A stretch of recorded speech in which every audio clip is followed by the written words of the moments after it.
Connaissance. Recherche. Sciences. Dessin, mathématiques. Théorie. Physique. Philosophie. Conférences. Archéologie. Environnement. Nature.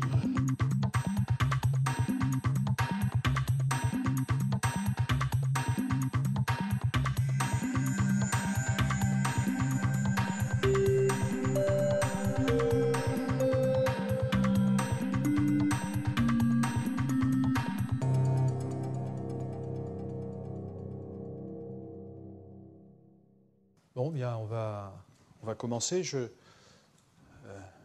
Bonjour à tout le monde.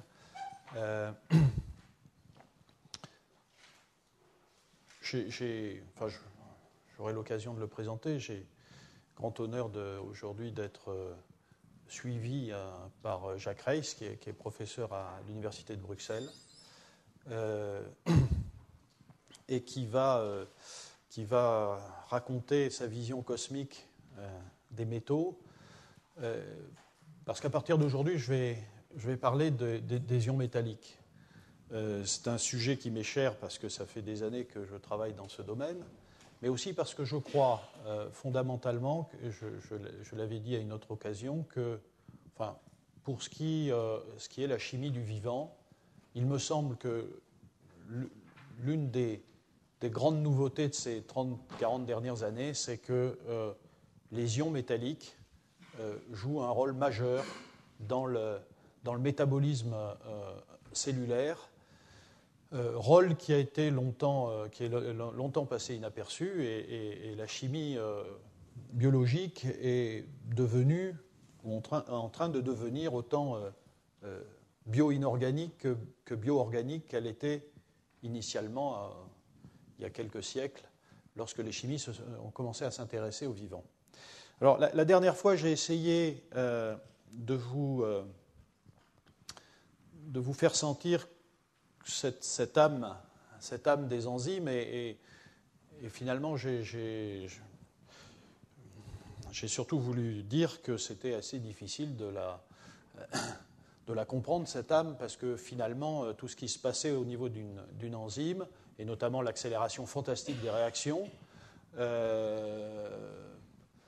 c'était un phénomène qui était finalement assez difficile à comprendre, parce que tout était inscrit dans la protéine elle-même, dans sa structuration, dans la structuration du site actif, et que toute l'énergie qui était disponible à ce moment-là avait été installée bien avant, au moment du repliement de la protéine, sa synthèse. Ce que je n'avais pas dit à ce moment-là, ce que je n'ai pas dit la dernière fois, c'est que, puisque je n'avais évoqué que des enzymes qui ne contenaient pas de cofacteurs, pour l'essentiel, à part un exemple avec la vitamine B12, évidemment, une des clés de la catalyse enzymatique, ce sont les ions métalliques, puisque aujourd'hui, on sait qu'environ 30 à 40% des systèmes enzymatiques contiennent un centre métallique, et qu'il n'y aurait pas ces activités sans la présence de ces ions. Et c'est de ça dont je vais commencer à parler aujourd'hui, et puis dans d'autres leçons plus tard. Alors, de quoi il s'agit ? Ces ions métalliques qui sont présents dans le vivant, ce sont essentiellement ces métaux dans la classification des éléments, métaux de transition, et plus abondants, métaux alcalins, en particulier sodium-potassium, et métaux alcalino-terreux, magnésium, calcium. J'ai quelques informations sur les quantités relatives de ces éléments, mais je crois que Jacques va en dire un peu plus et de façon plus précise. Mais simplement, essayer rapidement de vous donner un ordre de grandeur de ces valeurs, parce que, comme je vais le dire, le principe d'abondance que je vais définir tout à l'heure est un élément important pour comprendre la place des métaux dans le vivant. Et finalement, il y a plusieurs espaces dans lesquels il faut avoir une information sur les quantités métalliques. C'est évidemment l'univers. Ensuite, c'est la Terre. Et dans la Terre, il y a à la fois la croûte terrestre et l'eau, et c'est différent, évidemment, parce que, comme je vais le dire, il y a des problèmes de solubilité. Et enfin, dans un tissu vivant, et on verra que même si à la fin, je vais conclure sur la validité du principe d'abondance, qui est en fait la corrélation entre la disponibilité des atomes et leur présence dans un organisme vivant. En gros, la nature n'a rien fait d'autre que de commencer à récupérer ce qui lui était utile de plus abondant et ensuite de descendre dans la chaîne. Donc voilà à peu près les quantités relatives des éléments, et comme vous voyez, notre univers est essentiellement constitué d'hydrogène et d'hélium, et ensuite on passe vraiment à des quantités beaucoup plus faibles, et évidemment plus le métal est lourd et moins il est abondant. Et comme vous le savez, il y a quelques points particuliers, je reviendrai parce que le fer joue un rôle tellement essentiel dans le vivant qu'il est intéressant de s'y arrêter un tout petit peu. Évidemment, vous voyez que le fer, par rapport à tout un tas d'autres métaux de transition, est largement plus abondant, et ça c'est évidemment dû au fait que, comme vous le savez, le fer est un élément particulièrement stable. Ensuite, quand on passe à l'abondance des métaux, des éléments sur la Terre, comme vous voyez, les choses sont très très différentes, et je ne veux pas rentrer dans la discussion du pourquoi, mais comme vous le savez, la Terre c'est surtout de l'oxygène, du silicium, et le fer, comme vous le voyez, est très abondant. Mais ça, je crois que Jacques en parlera tout à l'heure. Alors, quand on regarde maintenant la composition par exemple, d'un corps humain ou d'une bactérie, en gros, on retrouve à peu près les mêmes choses, c'est-à-dire que les éléments qui sont les ions métalliques qui sont les plus abondants, ce sont les alcalins et les alcalino-terreux, comme vous pouvez le voir ici sur une échelle log, et que, évidemment, ils sont moins abondants que carbone, oxygène, hydrogène, azote. Et ensuite, il faut passer à ce qu'on appelle des éléments traces pour trouver les métaux les plus importants pour le vivant, à savoir le fer, le zinc et le cuivre. Et en effet, dans un système vivant, une cellule, c'est l'atome de fer, ce sont les atomes de fer et les atomes de zinc qui sont les plus abondants. C'est des choses qui sont assez bien établies. Alors, est-ce qu'il y a une corrélation entre la présence des éléments dans un organisme vivant et la présence des éléments à la surface de la Terre? Alors, si je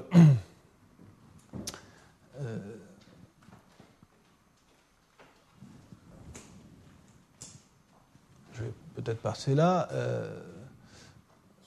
En fait, tout dépend quelle corrélation on regarde. Si on fait une corrélation entre l'eau de mer et puis, par exemple, un tissu vivant, séché, et qu'on fait l'analyse atomique, comme vous le voyez, on a une assez bonne corrélation. Ce n'est pas fantastique, mais la corrélation n'est pas trop mauvaise. Vous voyez, dans ces tableaux, de façon très large, on voit bien que les concentrations d'alcalins et d'alcalino-terreux sont fortes dans l'eau de mer, et ce sont les plus fortes dans le plasma, par exemple. Et à l'inverse, les métaux de transition, les ions métalliques de transition, sont peu abondants dans l'eau de mer et sont en effet peu abondants dans le plasma. Donc on voit à peu près une bonne corrélation. Et donc, pour avoir cette corrélation, en effet, il faut rapporter les métaux du vivant à la quantité d'eau de mer. Pourquoi ? Et je reviendrai après sur cette histoire de, vous voyez ici, fer dans la mer ancienne, qu'est-ce que ça veut dire ? Je reviens ici. En effet, comme vous le voyez ici, la corrélation, par contre, entre la concentration des atomes dans l'eau de mer et la concentration des atomes dans la croûte terrestre, là, la corrélation est extrêmement mauvaise. Parce qu'il y a tout un tas de paramètres physico-chimiques qui déterminent la disponibilité dans l'un ou l'autre des milieux, et parce qu'en particulier, il y a un problème de solubilité. Je l'exprime ici dans le cas du fer, mais autant le fer à l'état 2+, le fer ferreux est soluble, autant le fer 3 ne l'est pas. Et dans une atmosphère comme notre atmosphère actuelle, c'est-à-dire oxydante en présence d'oxygène, le fer qui est à la surface de la Terre est oxydé sous forme fer 3 et donc essentiellement sous forme d'oxyde de fer. Ici, c'est un hydroxyde, mais si les réactions continuent, vous arrivez à de l'hématite, de la magnétite, enfin des oxydes de fer. Et en fait, ici, vous avez des informations qui vous donnent une idée de l'extractabilité des éléments de la Terre vers la mer. Et si on admet que les organismes vivants ont surtout utilisé les éléments qui étaient solubles dans l'eau de mer, évidemment, une telle information vous explique pourquoi le fer, qui est si abondant à la surface de la Terre, globalement, comme vous le voyez ici, il est en fait, il n'est pas dans la corrélation, il est très peu abondant dans l'eau de mer, parce qu'en fait, dans l'eau de mer, il n'est pas en proportion de ce qu'il est à la surface de la Terre, à cause de ce phénomène de précipitation. Il y a très peu de fer soluble, et donc le fer est un élément qui est très très peu extractible, c'est-à-dire qui passe très difficilement de la Terre à la mer. Et à l'inverse, vous avez des métaux comme le molybdène, parce que les oxydes de molybdène sont solubles, de la même façon que le soufre est très soluble parce qu'il y a des sulfates. Et évidemment, les ions alcalins, alcalinotéreux sont très solubles. Vous voyez, donc ce genre de diagramme se lit assez facilement. Voilà, et donc au-dessus de la ligne ici, une sorte de ligne de corrélation, vous avez les éléments qui sont très solubles, et en dessous vous avez les éléments les moins solubles, et le fer en fait partie. Et donc c'est pour ça que la corrélation entre quantité de métaux dans un organisme vivant et quantité à la surface de la Terre, cette corrélation est mauvaise. À l'inverse, donc je l'ai montré ici, elle est meilleure si vous considérez cette corrélation avec l'eau de mer. Ici, donc, fer dans la mer ancienne, je l'évoquerai à plusieurs reprises, mais évidemment, l'histoire de la Terre est telle que les conditions redox en particulier n'ont pas été les mêmes tout le temps, et dans une atmosphère où n'existait pas l'oxygène, et ça s'est produit, le fer était à l'état fer 2, donc soluble, et donc il y a eu en effet une mer ancienne dans laquelle il y avait des quantités importantes de fer, et ce fer a été à ce moment-là utilisé de façon très abondante par le vivant, et ensuite on le verra, même si la précipitation a eu lieu au moment où l'oxygène est arrivé à la surface de la Terre. Il s'est passé des tas de choses à ce moment-là, mais en particulier cela. Comme vous le verrez, le fer est un élément tellement extraordinaire sur le plan chimique qu'il a été conservé et que les organismes vivants ont réagi en mettant en place des stratégies pour résoudre le problème de la non-disponibilité nouvelle du fer. Et encore aujourd'hui, évidemment, le fer est un élément très très important, même si il n'est pas disponible dans l'eau de mer. Voilà. Alors, je voulais évoquer les catalyseurs anciens et les catalyseurs nouveaux, et en fait, comme on le fait souvent pour essayer de comprendre ce qui s'est passé il y a quelques milliards d'années, on commence par regarder ce qui existe aujourd'hui. Et en effet, aujourd'hui, ici je vous montre un certain nombre de protéines dans lesquelles il y a des ions métalliques qui jouent des rôles absolument essentiels, juste pour vous donner un peu une idée de ce que c'est qu'une métalloprotéine. Certains d'entre vous connaissent bien ça, d'autres peut-être un peu moins. Et en effet, vous avez une très très grande variété de sites métalliques dans des protéines qui jouent des rôles catalytiques essentiels. Vous pouvez avoir donc des atomes de zinc, des atomes de fer, des atomes de cuivre. Ici, ce que vous devez sentir, c'est que une métalloprotéine, c'est d'une part une protéine, il n'y a rien de nouveau, voilà, une structure au rayon X qui nous indique une structuration en hélice, en feuillet bêta, en boucle d'une protéine. Mais ce qui est assez frappant quand on étudie ce genre d'objet, c'est de constater à quel point la partie métallique occupe un espace tout petit par rapport à l'ensemble de la protéine. Et du point de vue chimique, en effet, tout se passe ici. Il y a le métal, et pour le chimiste, ce qui est important, ce n'est pas simplement le métal, mais aussi l'environnement dans lequel se trouve ce métal. Et c'est pour ça que dans ce type de figure, vous avez une information sur ce qu'on appelle la première sphère de coordination, parce que ça, c'est absolument essentiel. C'est la façon dont la nature va moduler la réactivité de l'atome métallique. C'est vrai ici pour le zinc, c'est vrai ici pour le fer, dans cette enzyme qui fait des réactions d'oxydation, ou c'est vrai aussi dans cette enzyme à cuivre, dont vous voyez le site actif ici. Cette partie-là n'est le zoom que de cette toute petite partie de la protéine. Et cette protéine fait des réactions de transfert d'électrons. Vous avez des choses un peu plus complexes. Il n'y a pas que ici, dans la première... la diapositive précédente, vous avez vu des protéines avec un seul centre métallique. Il y a des choses plus complexes.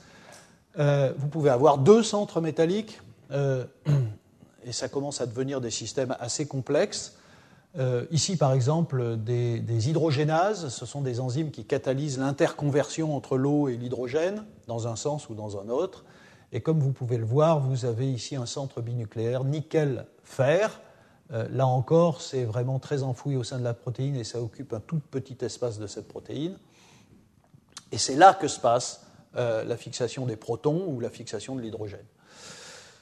C'est un site qui a été découvert assez récemment et qui est tout à fait étonnant. J'en profite pour signaler que, comme vous pouvez le voir, ce site métallique contient des ligands tout à fait particuliers, du cyanure et du monoxyde de carbone. Et ça a été un vrai choc parce que, en effet, pour... les biologistes en particulier, les médecins, enfin pour tout le monde, le monoxyde de carbone, c'est pas bon, et le cyanure, c'est pas bon non plus. Et ce que révèle ce type de structure, c'est que la nature produit du cyanure et du CO pour faire de tels sites, et ce site n'est fonctionnel que si ces molécules diatomiques, cyanure et CO, sont présentes, accrochées au fer. Et on ne sait encore rien, ou presque rien, nous travaillons là-dessus, comme d'autres laboratoires, sur quelles sont les voies de biosynthèse contrôlées, bien sûr, du cyanure et du CO dans les organismes vivants. Vous avez des centres binucléaires à faire ici, dans une enzyme comme la ribonucléotide réductase, que j'aurai l'occasion de présenter plus abondamment, parce que c'est un système tout à fait fascinant, qui est responsable de la biosynthèse de l'ADN. Vous avez donc ça, c'est un système qu'on appelle homodinucléaire, parce que c'est deux atomes identiques. Ici, c'est hétéro-binucléaire, parce que vous avez deux atomes différents. C'est exactement le cas de la superoxyde dismutase, par exemple, qui contient un atome de cuivre et un atome de zinc, et qui est une enzyme extrêmement importante dans vos cellules pour vous protéger contre ce qu'on appelle le stress oxydant, c'est-à-dire des produits dérivés de l'oxygène que vous respirez, et cette respiration conduit parfois à la production d'espèces réduites de l'oxygène toxiques qu'il s'agit de détruire, et vous avez des enzymes pour ce faire, et ce sont des métalloenzymes. Une autre enzyme, je parlais de respiration, la cytochrome oxydase, vous voyez, avec deux atomes de fer qui n'ont, contrairement à ces systèmes-là, aucun lien commun, mais sont situés à proximité. Néanmoins, ils vont travailler ensemble de la même façon que ces deux atomes travaillent ensemble et que ces deux atomes travaillent ensemble. Mais comme vous le voyez, ici, il n'y a pas de lien. Vous avez donc ici un centre métallique qui joue un rôle absolument essentiel dans la vie, puisque vous ne respirez que parce qu'à ce niveau-là, de cette enzyme-là, vous avez la fixation de l'oxygène moléculaire et l'utilisation de son pouvoir oxydant. Donc au cours de la respiration. Donc vous voyez des systèmes tout à fait complexes et utiles. Et puis vous avez des entités encore plus compliquées qui ont été découvertes plus récemment. Vous voyez par exemple la nitrogénase, ce système dans lequel, enfin je vais commencer peut-être par l'aconitase, où ici vous avez une protéine à nouveau, le site actif, et ce qu'on appelle un centre fer-soufre, et là ce n'est plus 1 ou 2 atomes, mais c'est 4 atomes de fer, dans un arrangement un petit peu particulier. Là aussi j'aurai l'occasion dans le futur de développer plus longuement ce que c'est qu'un cluster fer-soufre et quelle est la richesse de sa chimie. Vous avez des centres fer-soufre plus simples de fer, et puis vous avez des entités beaucoup plus complexes, comme vous pouvez le voir dans une enzyme comme la nitrogénase, qui fait quelque chose d'assez fabuleux aussi, qui est la transformation de l'azote de l'air en ammoniac. Vous avez du molybdène, du fer, vous avez 1, 2, 3, 4, 5, 6, 7 atomes de fer, un certain nombre d'atomes de soufre. Donc vous avez des entités qui sont extrêmement compliquées. Un autre sujet sur lequel je reviendrai plus tard, c'est le fait que, vous voyez, ces entités-là ne se forment pas spontanément. En fait, la nature a des machineries cellulaires, des machineries protéiques extrêmement complexes pour synthétiser, pour assembler ces atomes de fer, de soufre et de molybdène dans la bonne formulation, dans la bonne structure. Et c'est un domaine aussi qui est en pleine explosion aujourd'hui, qui est ce domaine de la maturation, ce qu'on appelle la maturation des métalloenzymes, c'est-à-dire la biosynthèse de tous ces centres métalliques. Tout ce que je vous ai présenté ici, en gros, dépend de machinerie extrêmement fine, de manipulation des métaux et d'assemblage de ces métaux pour faire ces sites métalliques. Ici, un autre exemple, mais on en parlera aussi très prochainement, c'est le système photosynthétique et le catalyseur de manganèse, qui est tétranucléaire, mais qui couple 4 atomes de manganèse avec 1 atome de calcium dans une entité très très structurée dont on ne connaît encore pas trop bien les détails, et qui fait cette transformation fantastique d'oxydation de l'eau en oxygène. Et c'est ici que l'oxygène que vous respirez est produit à la surface de la Terre. Voilà. Alors, je vous ai le plus souvent présenté des métaux isolés, mais vous avez aussi des métaux qui se trouvent dans des environnements organiques tout à fait complexes. J'ai pris ici 3 exemples. Le plus simple est ce qu'on retrouve dans ce qu'on appelle les hémoprotéines, avec ce ligand organique, cette porphyrine, ce macrocycle tétrapyrolique, qui fixe un atome de fer dans son plan. Vous voyez, c'est une molécule qui est très plane et qui est un très très bon ligand de fer, et qu'on retrouve dans des tas de protéines, cytochromes divers, hémoglobine, enfin, etc. etc. Environnement organique, évidemment, qui n'est pas fourni par la protéine elle-même, c'est un ligand exogène qu'il faut synthétiser par ailleurs, et la cellule contient tout ce qu'il faut pour synthétiser ce genre de molécules. Et vous avez des entités encore plus complexes, peut-être un des plus beaux cofacteurs métalliques, c'est l'adénosylcobalamine, qui vous indique d'une part que nous avons des enzymes qui utilisent du cobalt. J'en ai pas parlé pour le moment, j'ai parlé surtout de fer, de zinc et de cuivre, mais vous avez du cobalt.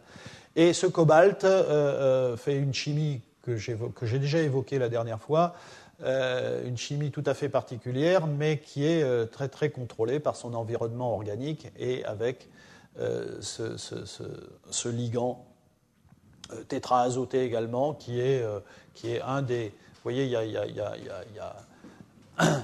y a une organisation qui ressemble à la porphyrine, et effectivement, la voie de biosynthèse de ces 2 cofacteurs organiques est la même, en tout cas dans les premières étapes.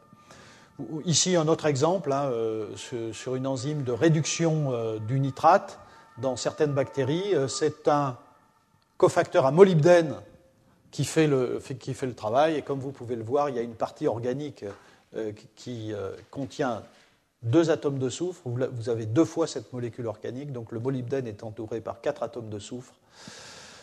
Et l'ensemble de la molécule organique, comme on peut le voir par tous ces traits qui en gros indiquent des interactions avec la chaîne polypeptidique, ce cofacteur organique joue un rôle extrêmement important dans le positionnement du molybdène au sein de la protéine ici. Voilà. voilà ce que sont les catalyseurs, les biocatalyseurs d'aujourd'hui. Vous voyez, donc très complexes. Ce que je vais essayer de vous expliquer, c'est en gros pourquoi ces atomes sont à cet endroit-là et pas ailleurs, pour quelle fonction, est-ce que tout ça a un sens. Simplement, dans quelques diapositives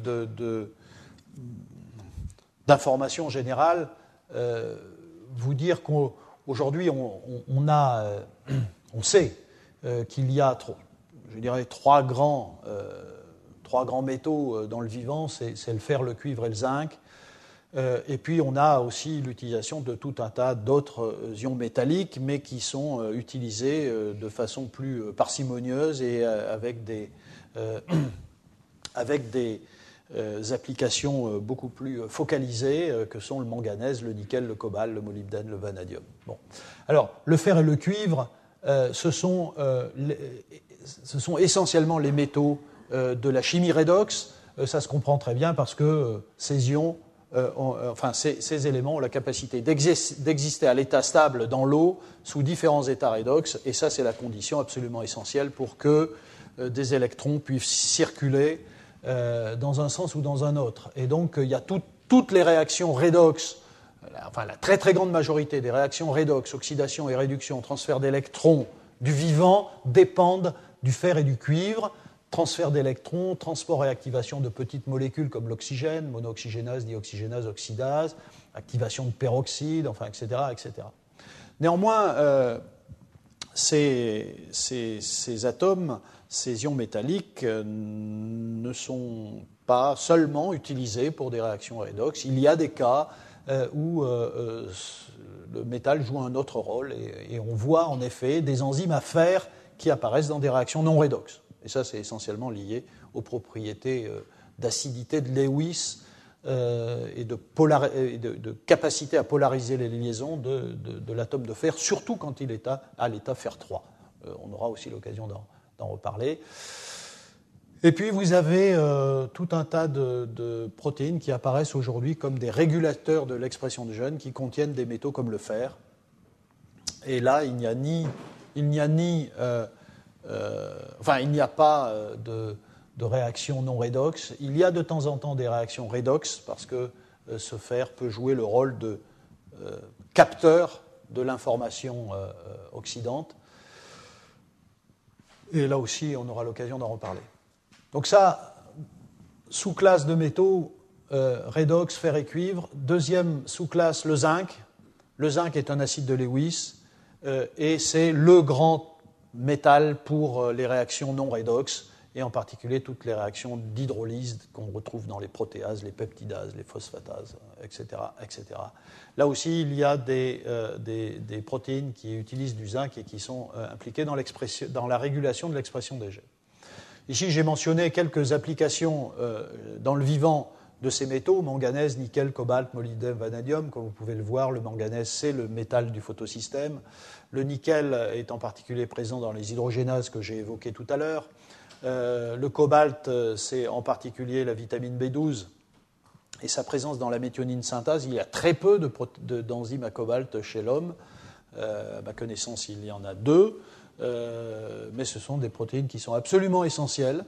Et le cobalt, qui est très très peu abondant, est quand même utilisé pour faire ces réactions. Le molybdène et le vanadium, on les trouve surtout dans le monde bactérien, avec des enzymes qui ont des propriétés tout à fait extraordinaires, et j'ai rementionné ici la nitrogénase.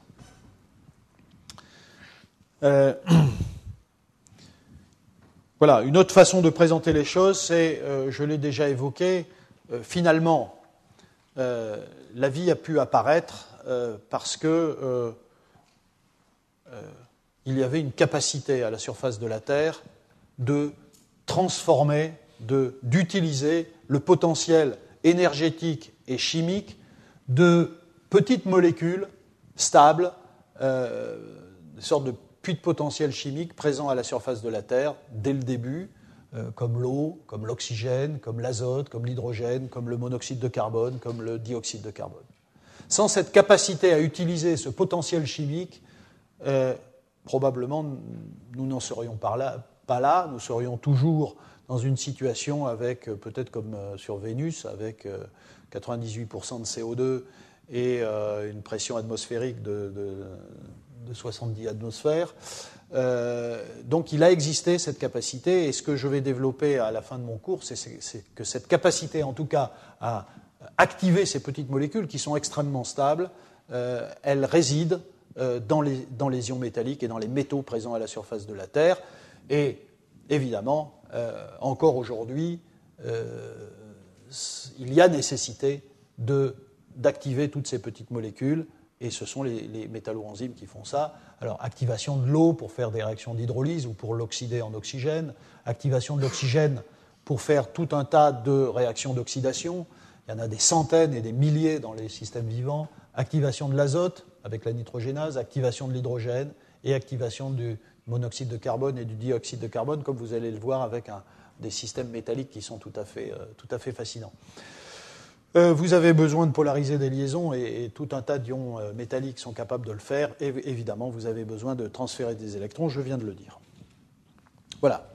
Alors, tout à l'heure, je disais à peu près 30% des protéines qu'on connaît contiennent des ions métalliques. Alors ça, c'est une information tout à fait intéressante, qu'on pourrait appeler de la métalloprotéomique, et c'est un article d'Ivano Bertini à Florence qui est sorti récemment, et qui donne un peu une idée de la situation. Aujourd'hui, quand vous regardez dans les banques de données, vous vous apercevez qu'on connaît à peu près 4000 enzymes différentes, un peu plus de 4000, c'est cette barre-là. Et c'est assez impressionnant, mais on a la structure tridimensionnelle de 1370 de ces protéines, ce qui est tout à fait impressionnant. C'est ce qui est indiqué dans cette barre-là. Ici, vous avez le total. Et là, on a une information non ambiguë, directe, de la présence ou non d'un métal. Et vous voyez, on est presque à 600 protéines. Hein, donc, je disais 30-40%, mais on est plus près de 50% de protéines où on a parfaitement établi qu'il y a un ion métallique. Et il y a 13 métaux différents si on fait le bilan. Alors, les enzymes sont, je ne rentre pas là-dessus, mais sont divisées en différentes classes. Vous avez des oxydoréductases, des transférases, des hydrolases, des liases, des isomérases, des ligases.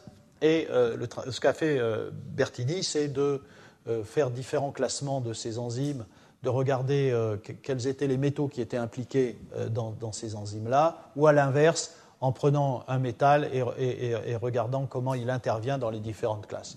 Bon, ce qui est simplement dire que dans la partie grise ici, c'est le sous-ensemble de chacune de ces classes d'enzymes qui contient un métal. Hein, et donc, vous voyez la proportion de cette partie grise, à part certains cas ici où elle est plus que 50%, mais en gros, elle est en dessous de 50%, donc on retombe sur le chiffre 40-50%. Donc, c'est extrêmement fort. Hein, vous voyez, la moitié de nos protéines contiennent un métal, et c'est une information qui, je le constate, continue à être sous-évaluée. Et puis vous avez des métaux très différents. C'est assez flagrant que le magnésium, par exemple, et même le manganèse est présent et pas très spécialisé. On le retrouve dans toutes les protéines, dans tous les systèmes enzymatiques. À l'inverse, vous avez des métaux très très spécialisés. Le molybdène ou le cuivre, vous voyez, sont essentiellement, EC1, ça veut dire oxydoréductase, sont essentiellement trouvés dans des oxydoréductases, donc dans des réactions de transfert d'électrons ou d'oxydation de réduction. Le fer lui-même, comme vous pouvez le voir, même s'il apparaît dans différentes fonctions, c'est essentiellement un métal de redox, un métal transfert d'électrons. Ça ne fait que confirmer ce que sur le plan chimique on peut envisager. La nature n'a pas inventé, ne bouleverse pas l'information qu'il y a dans la classification périodique de Mendeleïev. Les atomes sont ce qu'ils sont, ils ont leurs propriétés chimiques, et la nature n'a pas inventé des choses totalement différentes. La nature utilise les éléments pour ce qu'ils sont, et on retrouve ici ce que je disais, à savoir sur la spécialisation de chacun des métaux. Alors, le critère d'abondance, j'en ai discuté. Je voudrais maintenant essayer de vous faire comprendre, mais c'est en lien avec juste ce que je viens de dire, à savoir fer, cuivre, redox, zinc, non redox, acide de Lewis, mais le faire de façon plus concrète et vous montrer en quoi on peut comprendre la place de tel ou tel métal dans tel ou tel contexte chimique en appliquant ce que j'appelle le critère d'efficacité chimique. Alors, ici, c'est simplement pour dire que, en effet, si on essaye de regarder les propriétés d'acidité de Lewis des différents ions métalliques, et ici je prends des ions divalents, uniquement divalents, je compare manganèse de plus, nickel de plus, fer de plus, cuivre de plus, zinc de plus, etc., etc. J'essaye de les comparer et en fait, un métal qui fixe une molécule d'eau, ici par exemple le zinc,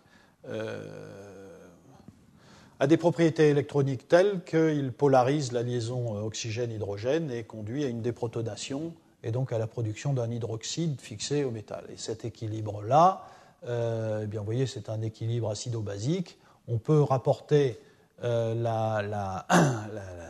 log de la concentration de la constante d'acidité de cette entité-là. Et comme vous pouvez le voir ici, finalement, il y a un paramètre qui est le Z effectif, la charge électrique effective de l'atome sur le rayon ionique effectif, qui a une bonne corrélation, qui donne une bonne corrélation avec le log de Ka. Et si on rapporte ici ce Z effectif sur R en fonction des différents métaux, qu'est-ce qu'on observe? Alors il y a des petites différences selon que le métal est dans un environnement tétracoordiné ou hexacoordiné. Mais comme on peut le voir ici, cette courbe pleine, et ici on passe de hexa à tétra parce qu'en effet le cuivre et le zinc préfèrent un environnement tétracoordiné, c'est pour ça qu'on lit ces deux. Comme vous pouvez le voir, il y a une augmentation du caractère d'acidité de Lewis à mesure qu'on se déplace sur la classification dans la première ligne de transition. Et le cuivre et le zinc sont clairement les deux ions métalliques qui ont les plus grandes propriétés d'acidité de Lewis. Et conclusion, il n'est pas étonnant que la nature ait choisi du zinc pour faire des réactions de ce type-là, qui consiste d'activer la molécule d'eau en la poussant à être déprotonée pour produire un hydroxyde, qui est un bon nucléophile et qui va servir à des tas de réactions d'hydrolyse en particulier. Et également, ici j'ai pris CO2, mais on pourrait prendre autre chose, c'est le CO2 par exemple dans l'anhydrase carbonique, la fixation de cette molécule sur le zinc conduit à cause, à nouveau, des propriétés électroniques du zinc et de son caractère acide de Lewis, mais qui est lié au fait que il est capable d'accepter de la densité électronique. Vous avez une polarisation de la liaison qui fait que ce carbone devient beaucoup plus réactif. Et donc le zinc fait ça. Alors vous allez me dire, mais le cuivre est tout aussi doué pour faire ce travail-là. En effet, il l'est. Le problème, c'est que le cuivre a un inconvénient, c'est qu'il n'est pas stable sur le plan redox en particulier. Il peut passer à l'état cuivre plus, ce que ne peut pas faire le zinc. Et donc, si tout ce type de réaction se produisait au niveau d'un atome de cuivre, on aurait des problèmes parce que, en particulier, lorsque le cuivre passerait à l'état cuivre plus, il perdrait complètement ses propriétés d'acidité de Lewis. Il y a d'autres raisons qui font que le zinc, au-delà du fait qu'il est un bon acide de Lewis, est meilleur que le cuivre, en particulier parce qu'il a une plus grande flexibilité dans son environnement de coordination. En particulier, vous pouvez le voir ici, mais ce zinc, je ne l'ai pas indiqué, mais il est fixé par quelque chose de la protéine, mais il faut qu'il soit capable de fixer une molécule d'eau, un substrat, et ça, le cuivre est moins doué pour faire ça, et donc il y a tout un tas de raisons comme ça qui expliquent pourquoi le zinc est utilisé. Donc la nature, encore une fois, a utilisé le zinc pour les bonnes raisons. En ce qui concerne le fer,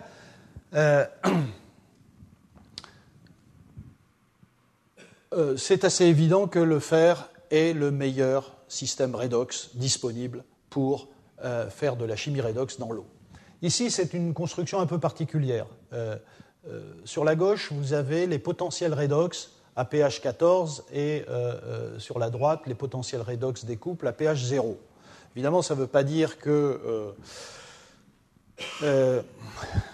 est en train de regarder ce qui se passe à pH 0 et à pH 14 pour conclure sur des réactions qui se produisent dans le vivant, bien entendu, puisqu'on reste à pH 7, mais c'est pour donner une indication du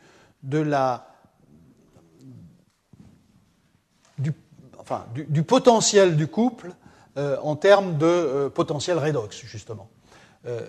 Alors, les limites en pointillé, ce sont celles de l'eau. Hein, vous avez ici le fameux 1,23 volts.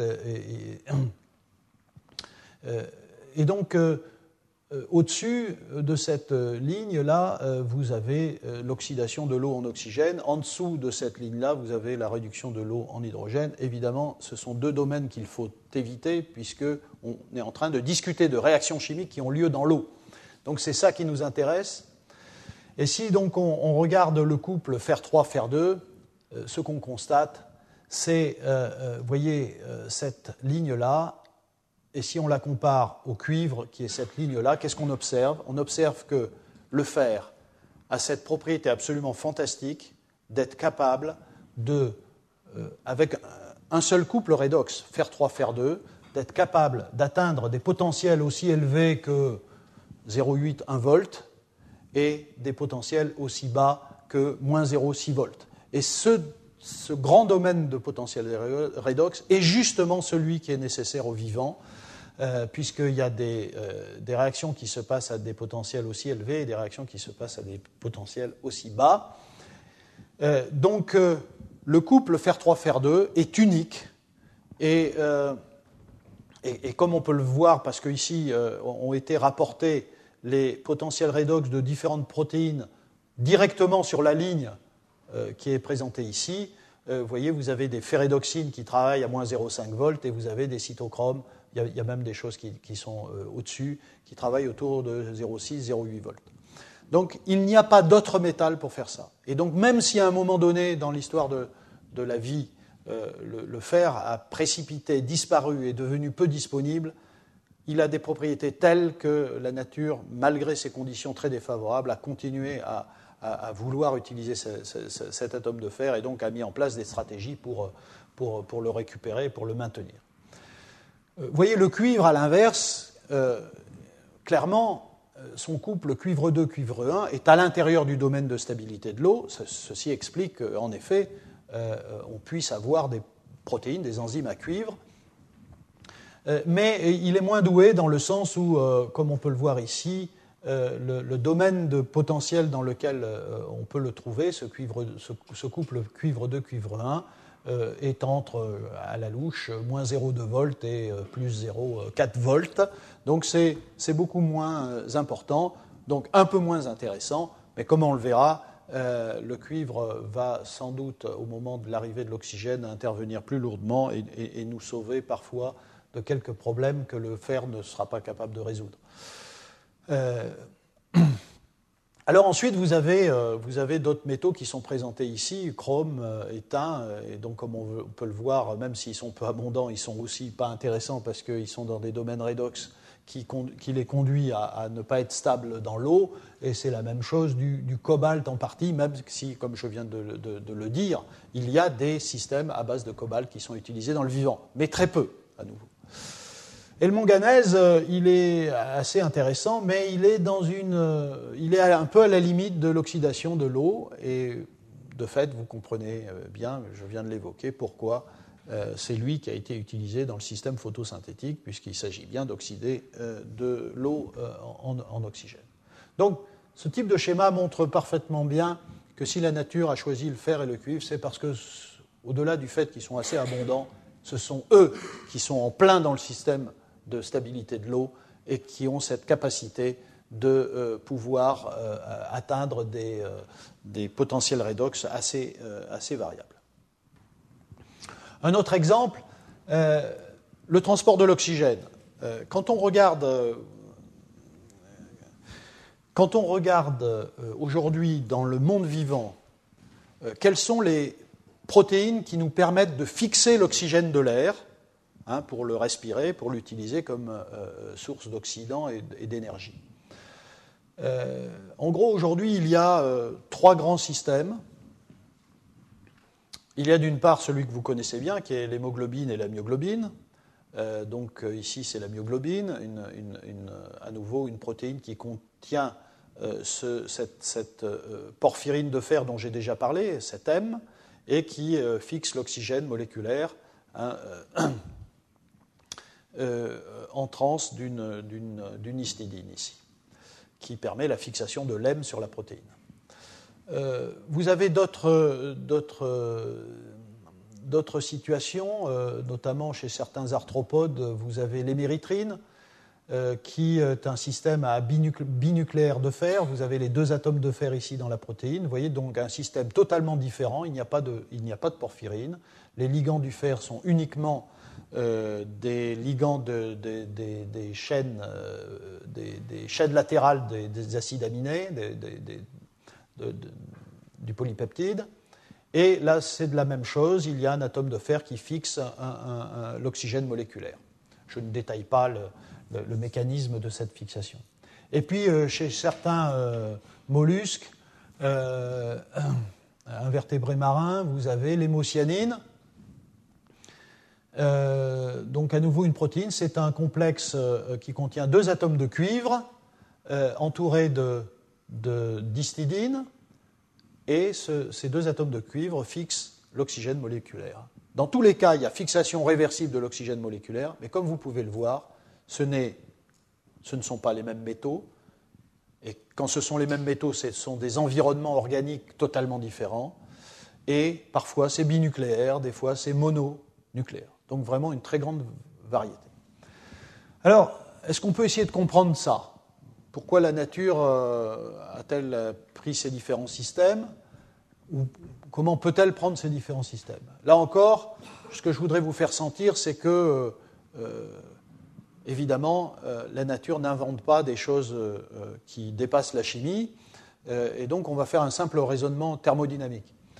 Si vous voulez faire de la fixation réversible de l'oxygène, il faut évidemment que vous soyez capable de mettre en place une réaction métal mononucléaire plus oxygène donne une entité où l'oxygène est fixé au métal, et cette réaction est définie par un delta G. Vous pouvez aussi écrire une réaction où le site métallique est binucléaire. 2 ions métalliques plus O2 donnent une entité où l'oxygène est fixé entre les 2 ions métalliques, et je note que cette réaction a un delta G B. Si vous voulez que cette réaction soit réversible, il faut en gros que le delta G soit négatif, c'est-à-dire qu'il faut bien qu'il soit déplacé vers la droite, mais il ne faut pas qu'il soit trop déplacé, parce qu'à ce moment-là, une fois que vous aurez fixé votre oxygène moléculaire, vous n'aurez plus de capacité de revenir en arrière, parce qu'il faut quand même que cet oxygène qu'on a fixé à l'hémoglobine soit ensuite donné aux différents tissus qui l'utilisent. Donc en gros, il faut que ce delta G soit entre moins 2 et moins 10, moins 12 kcal par mol. Si vous faites un calcul des estimations de ces delta G pour les différents métaux, c'est indiqué ici. Eh bien, c'est assez frappant. Vous observez que ces valeurs entre moins 2 et moins 12 kcal par mol, vous les trouvez dans 3 cas.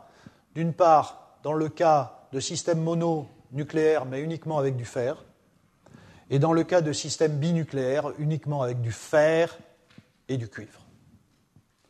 Donc, il y a une cohérence, bien sûr, entre la réalité biologique et les contraintes thermodynamiques liées aux propriétés intrinsèques des ions métalliques. Donc, là aussi, voilà ce que j'entends par principe d'efficacité chimique. Le système vivant prend non seulement ce qu'il y a de plus abondant, mais de ce qu'il y a de plus efficace pour faire la réaction voulue. Dans ce cas-là, c'est la fixation réversible de l'oxygène. Et les possibilités, c'est fer mono binucléaire et cuivre binucléaire, et c'est ce qu'on retrouve dans la nature. Alors, par exemple, vous allez me dire, mais le cobalt, et ça on le sait, le cobalt est particulièrement doué, est un ion métallique particulièrement doué, on le voit ici, vous voyez, moins 9 kcal par mol, moins 7,6, pour faire le boulot. S'il y avait eu beaucoup de cobalt à la surface de la Terre, on peut imaginer qu'en effet, nous aurions eu des transporteurs d'oxygène à base de cobalt. Et je pense que la raison pour laquelle ce n'est pas vrai, c'est là parce qu'il faut appliquer à la fois le principe d'abondance et le principe d'efficacité chimique. Voilà. Alors, je voudrais terminer avec cet aspect, comment c'était à l'origine de la vie. Donc, je l'ai dit, évidemment, on peut admettre qu'aujourd'hui, ce sont les chiffres, j'ai rien inventé, je l'ai lu, sans doute, peut-être Jacques nous dira des choses là-dessus. On peut admettre que la vie est apparue il y a 3 milliards 8, 3 milliards 7 d'années. La photosynthèse, on sait maintenant que c'est venu assez rapidement, moins 3,5, moins 3,4. Et donc c'est à partir de là que l'oxygène commence à arriver. Mais vous voyez, donc il y a une vie sans oxygène. Et en fait, même si la photosynthèse arrive là, comme je le dirai un peu plus tard, l'oxygène ne s'accumule à la surface de la Terre que plus tard, parce qu'il y a tout un tas de réactions qui vont se produire dès que l'oxygène apparaît, qui vont le faire disparaître instantanément pendant un certain temps. Les eucaryotes arrivent beaucoup plus tard, et les organismes multicellulaires encore plus tard. Donc au tout début, vous avez l'utilisation des ions métalliques pour deux raisons. En gros, parce que les premières molécules organiques, on l'a évoqué d'ailleurs hier, sont souvent chargées négativement, exemple les acides nucléiques, et que donc vous avez besoin de contre-cations, et sodium, potassium, calcium, magnésium font ça très bien. Et puis, comme je l'ai dit, donc vous avez nécessité, à l'origine de la vie, d'utiliser tout ce potentiel chimique contenu dans les petites molécules, H2O, CO2, O2, etc. Et c'est là qu'interviennent les ions métalliques de transition.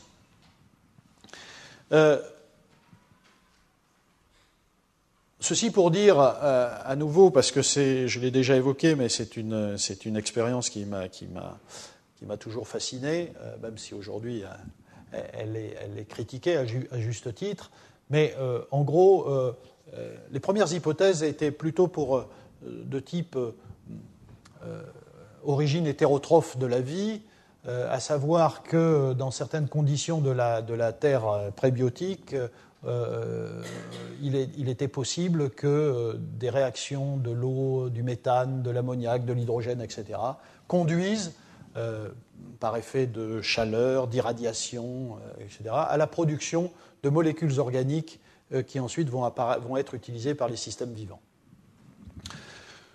Bon, vous savez que ceci est un peu, et même très, très lourdement remis en cause, et que, en effet, la théorie est plutôt d'une origine autotrophe de la vie, à savoir que, en réalité, à l'origine de la vie, l'eau était plutôt liquide, donc il n'y avait pas d'oxygène, je l'ai déjà évoqué, et l'atmosphère était plutôt neutre ou oxydante, avec plutôt que du méthane ou de l'ammoniac, mais du monoxyde de carbone, du dioxyde de carbone, de l'azote, etc. Et cette période-là, que j'appelle l'ère du fer, j'y reviendrai, qui est une ère dans laquelle le fer est à l'état 2+, l'oxygène n'est pas encore produit suffisamment pour avoir oxydé tout le fer qui est à la surface de la Terre et l'avoir transformé en fer 3. Donc le fer est à l'état fer 2, et dans cet état fer 2, il existe sous forme notamment de sulfure de fer qui possède des réactivités tout à fait extraordinaires que je vais évoquer, des matériaux de type pyrite, grégite, maquinawite qui sont représentés ici, et en particulier j'y reviendrai, la grégite, vous voyez ici cette combinaison d'un centre fer-soufre avec un atome de nickel couplé par un atome de soufre. Et puis l'hypothèse qu'en effet tout ça s'est passé dans des sources hydrothermales, donc dans ces petits volcans où l'eau peut pénétrer, rencontrer le basalte très chaud et puis ressortir sous forme de vapeur contenant de H2S, H2, CO2 et fournissant des suspensions de sulfure de fer ou de nickel à une température assez élevée. Voilà. Alors, depuis les années 90, je dirais, il y a eu tout un tas de travaux absolument magnifiques, et en particulier, je ne sais pas si je l'ai mentionné ici, mais de Wasterhauser en Allemagne, qui ont essayé de démontrer le potentiel des sulfures de fer et de nickel, en particulier sur des petites molécules très stables, comme le CO2, comme l'azote, comme le CO. Et en effet, vous pouvez retrouver donc ces informations-là dans tous ces papiers. Ce qui est assez clair, c'est que ces sulfures de nickel et de fer possèdent des propriétés de surface absolument uniques et un potentiel réducteur qui est tout à fait adapté aux réactions qui sont nécessaires à ce moment-là. Et en fait, la clé, c'est cette réaction de sulfure de fer qui donne de la pyrite qui précipite et qui produit de l'hydrogène ou des électrons. Et cette réaction est très favorable thermodynamiquement. Et donc vous avez une source de pouvoir réducteur et un catalyseur avec ces sulfures de nickel et de fer, et vous avez, avec le CO2 et le CO, une source de carbone pour aller plus loin, et avec H2S, une source de soufre. Et donc vous avez tout un tas de réactions qui ont été démontrées, des réactions de réduction conduisant à transformer CO2 en CH3SH, dans un premier temps, l'azote même en ammoniac. Vous avez la possibilité de former des liaisons carbone-carbone, en partant justement de cet intermédiaire thiométhyle, méthylthiol en acide acétique, ou en thioester ici. Donc, et puis, plus récemment, il a été démontré que dans ces conditions, CO, méthylthiol, sulfure, et toujours en présence de ces catalyseurs, vous êtes capable de produire des acides aminés, et y compris une condensation de 2 acides aminés pour donner un dipeptide. Et tout ça constitue des informations qui, en gros, soutiennent l'idée que ces sulfures de fer et de nickel ont joué des rôles absolument essentiels au cours de l'activation, en particulier du carbone sous forme CO2 et CO, pour conduire à des molécules organiques qui vont être ensuite utilisées par le monde vivant. Ça m'intéressait de vous indiquer ce travail de Martin et Russell qui, en gros, font l'observation suivante. En fait, quand le fer 2 réagit avec des sulfures pour donner ces sulfures de fer qui précipitent, en fait, il se passe le précipité a des structurations tout à fait particulières. Et vous voyez ces matériaux qui viennent de la précipitation de sulfure de fer par cette réaction contient des cavités qui pourraient être, et c'est ce qui est évoqué, c'est intéressant, on n'était pas là pour le vérifier, qui pouvaient être des compartiments dans lesquels les premières molécules biologiques formées dans des conditions assez drastiques sont protégées de la dégradation à l'intérieur de ces cellules. On peut éventuellement envisager qu'il s'agit de cellules. Ce qui est intéressant, c'est que ces sulfures de fer fournissent à la fois des membranes et en même temps des membranes avec de la réactivité, puisque comme dans nos membranes actuelles qui contiennent des centres fer-soufre qui sont des transporteurs d'électrons, ces membranes sont des matériaux fer-soufre, de type pyrite, sulfure de fer, etc., qui pourraient non seulement protéger les molécules organiques qui sont formées petit à petit, mais également fournir le potentiel redox nécessaire à certaines réactions. Voilà. Alors, la question qui se pose, c'est est-ce que c'est bien sûr que ce que j'essaye de vous proposer, c'est que ces sulfures de nickel et de fer ont en effet joué des rôles absolument majeurs dans la synthèse des premières molécules du vivant, que même un peu plus tard ont été encore utilisés, et qu'aujourd'hui, en effet, on peut penser que certaines des structures qu'on voit dans les biocatalyseurs d'aujourd'hui sont simplement des descendants de ces sulfures de fer et de nickel qui ont été utilisés très tôt. Évidemment, descendant veut dire qu'il a fallu trouver des stratégies pour les maintenir ou les produire à l'identique. Et très clairement, quand on regarde ce qu'est un cluster de fer-soufre dans une protéine aujourd'hui, ça ressemble beaucoup à des matériaux de type fer-soufre qui existent dans la nature.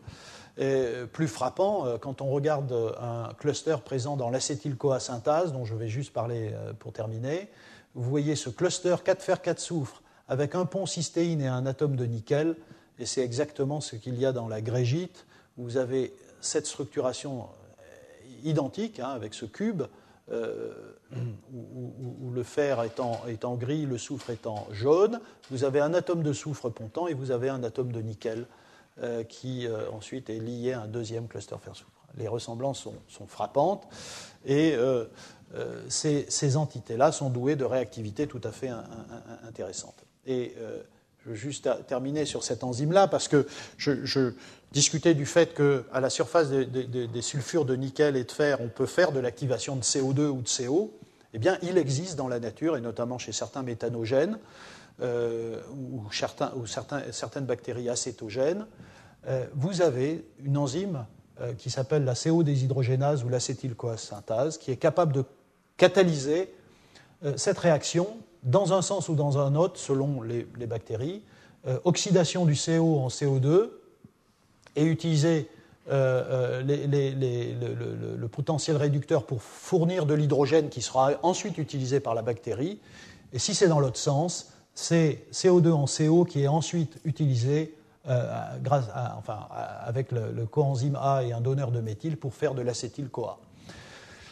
C'est un système absolument incroyable, très complexe du point de vue de la protéine. Il y a plusieurs sous-unités. Il y a des canaux qui permettent le transport des gaz, parce que vous voyez que là c'est une protéine qui doit manipuler des gaz, monoxyde de carbone ou CO2. Et tout ça, ce sont des canaux pour faire passer les gaz. Et alors, il se produit la chose suivante. D'une part, donc vous avez plusieurs centres métalliques. Vous avez le CO2, là j'étudie la réaction dans le sens CO2 donne l'acétyl-CoA. Vous avez le CO2 qui se fixe sur le cluster C qui est là. Et comme vous pouvez le voir, il y a du fer et du nickel. Le nickel ici, donc c'est un assemblage fer-nickel-soufre, donc qui est probablement un descendant de ces premiers catalyseurs. Le CO2 est transformé ici en CO. Ensuite, c'est parfaitement symétrique, parce que ce sont des homodimères. Donc, il se passe la même chose là et ça part ici. Le CO s'en va. Il va dans un deuxième site où il y a le cluster A. Vous voyez ici, c'est celui dont je vous ai présenté tout à l'heure, Fer et nickel également, mais dans des structurations et des assemblages différents. Et à ce niveau-là, vous avez une réaction un peu particulière où le CO réagit avec le coenzyme A et avec un donneur de méthyle que je ne détaille pas, qui est d'ailleurs à base de cobalt. C'est un cobalt méthyle. Voilà. Tout dernièrement, vous voyez, Science 2007, il y a eu une très belle structure d'un intermédiaire réactionnel dans lequel vous voyez le CO2 fixé à la protéine et qui ponte l'atome de nickel et de fer. Vous voyez ? Et donc, vous pouvez écrire un mécanisme enzymatique dans lequel cette entité-là, je vais aller dans l'autre sens, cette entité nickel-fer est capable de fixer du CO2 de façon extrêmement contrôlée et ensuite de casser la molécule de CO2 en CO d'une part et en une molécule d'eau ici. Voilà. Et il est fort probable que cette enzyme qui existe aujourd'hui dans des bactéries un peu particulières, ce mécanisme était opérationnel très très tôt à la surface des sulfures de nickel et de fer pour activer le CO2. Bon, ça c'est d'autres... Voilà, je termine là-dessus. La vie à l'oxygène. Plus tard, l'oxygène est apparu. Ça a mis du temps. Alors, l'explication, il y a plusieurs explications, mais une des explications, c'est que le fer 2 très abondant a d'une certaine façon tamponné l'arrivée de l'oxygène. Il y a une réaction d'oxydation du fer 2 en fer 3. Tant qu'il y avait beaucoup de fer 2, l'oxygène produit disparaissait instantanément par réaction avec l'oxygène. Il y a des preuves géologiques de cette oxydation et précipitation massive du fer, ce qu'on appelle les banded iron formation. Il y a au niveau géochimique, on a démontré l'existence de masses énormes de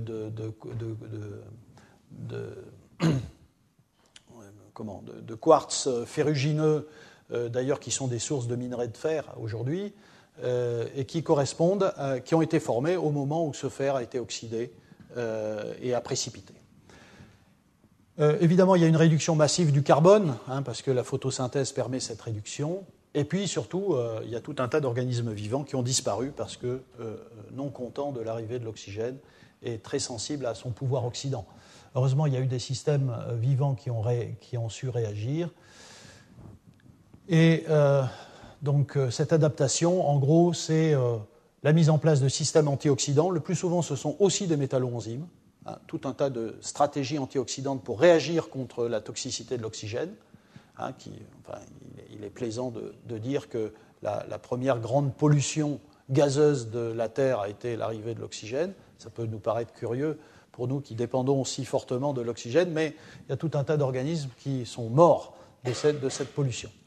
Des stratégies moléculaires aussi de solubilisation des oxydes de fer et de réduction à l'état fer 2, et la semaine prochaine, vous entendrez un spécialiste de cette question-là. Évidemment, à partir du moment où le fer a disparu, n'est plus soluble, il a fallu mettre en place, si on en a besoin, des stratégies tout à fait fines et efficaces de récupération du fer. Et puis, il y a eu tout un tas de nouveaux cofacteurs enzymatiques, et en particulier à base de cuivre. C'est là que le cuivre apparaît. Et je voudrais juste terminer là-dessus pour dire qu'en effet, on peut penser que la vie a eu une première ère que j'appelle l'ère du fer extrêmement importante. C'est la période où le fer est à l'état fer de plus, soluble, disponible, et les organismes ont produit tout un tas de systèmes enzymatiques à base de fer, tellement ce métal était important pour faire les réactions redox nécessaires. Quand l'oxygène arrive, il faut du temps avant qu'il atteigne une quantité importante, une concentration importante. Il y a la réaction avec le fer 2 précipite. Et puis l'ère du fer se termine parce qu'il n'y a plus possibilité d'exploiter le fer, si ce n'est par la mise en place de stratégies tout à fait difficiles, tout à fait sophistiquées pour aller chercher le fer très peu soluble dans le sol. Pourquoi l'ère du cuivre arrive ensuite ? C'est parce que le cuivre, qui, dans une atmosphère réduite, était à l'état de cuivre 1, et associé avec du soufre, ça fait des sulfures de cuivre qui ne sont pas du tout solubles. Donc à ce moment-là, le cuivre est peu soluble, donc peu disponible. À partir du moment où ce cuivre 1 devient cuivre 2, on observe le cuivre 2 devient soluble, devient disponible. C'est un métal redox, il est intéressant pour faire de la catalyse redox, et à ce moment-là, il est utilisé par le vivant, et on a un certain nombre de preuves qui indiquent qu'en effet, certains systèmes enzymatiques utilisant du fer ont disparu et ont été remplacés par, pour la même réaction, des systèmes enzymatiques qui utilisent du cuivre.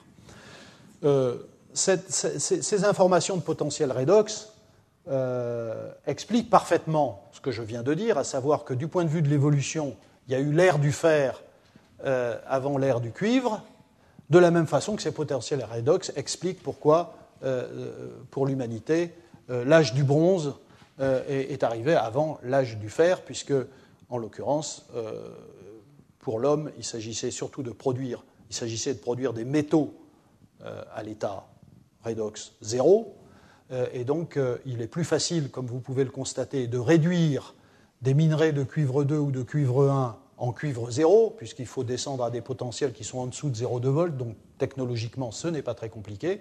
Donc on a su faire du cuivre 0 assez facilement, et on a commencé par ça. Et pour faire du fer 0, pour faire une économie sur du fer, donc l'âge de fer, je ne parle pas d'ère, je parle d'âge de l'humanité, eh bien pour faire cela, il faut qu'on ait des technologies pour produire du fer 0 qui soit capable de descendre à des potentiels qui soient de moins 0,4, moins 0,5 volts. Voilà.